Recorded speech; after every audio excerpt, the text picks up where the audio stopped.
How to transfer your Bitcoin out of PayPal to another wallet. Welcome and let's get right into this tutorial. Launch a preferred browser and search for PayPal, or just tap open your PayPal application in your device. Once you're logged in, at the very top you will see Finances. Click on it. Then head over to Crypto. Depending upon the version of the application, the icons may differ. Just navigate to your crypto and tap on the Bitcoin option. Once you tap on the Bitcoin, firstly you need to ensure that you have enough crypto balance to get transfer into a different wallet account. In here, you should see a transfer arrow. Just tap on it.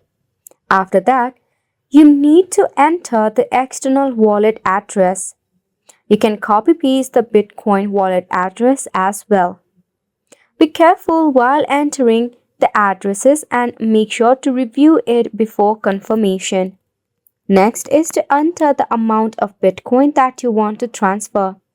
Be sure it meets the minimum amount. Confirm the transaction. By this way, you'll be able to transfer your Bitcoin out of PayPal to another wallet. And it's a wrap for the video as well. Thank you so much for tuning in.